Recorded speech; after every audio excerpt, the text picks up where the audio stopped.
Alors, dans cette vidéo, on va s'intéresser à l'étude des 3 lois de Kepler. Première loi.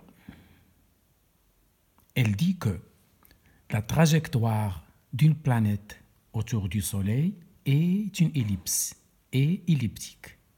C'est une ellipse. Le Soleil occupe l'un des foyers de la trajectoire elliptique.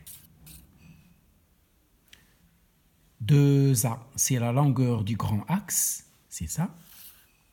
2B, c'est la longueur du petit axe, parce que l'ellipse est munie de 2 axes, un grand axe et un petit axe, plus 2 foyers, F et F'.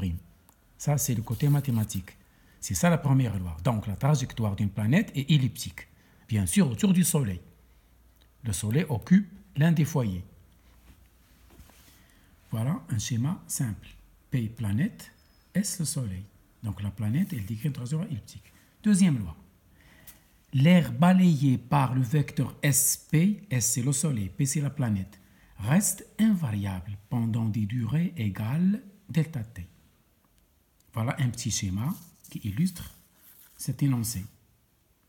Pendant delta T, voici l'air A, balayé par le vecteur SP.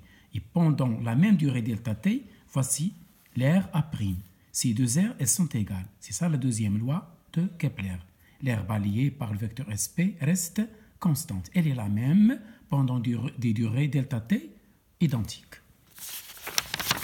La troisième loi de Kepler, c'est la plus importante.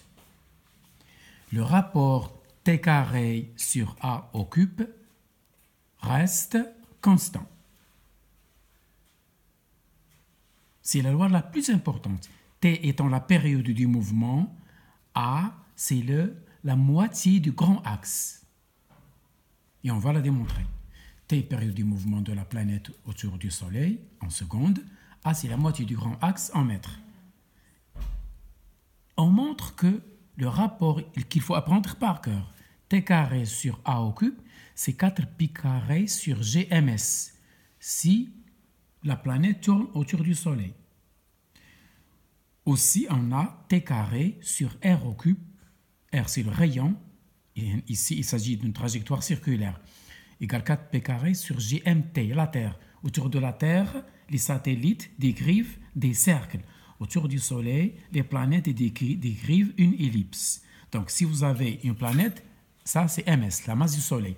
Si vous avez un satellite autour de la Terre, comme la Lune, un satellite naturel, vous notez ici, c'est la masse de la Terre. On va faire la prochaine fois d'exercice. La masse du Soleil, elle est à peu près 2 10 puissance 30 kg. La masse de la Terre, 6 10 puissance 24 kg. G, c'est la constante gravitationnelle, elle vaut 6,67 10-11 dans le système international. Voilà pour aujourd'hui.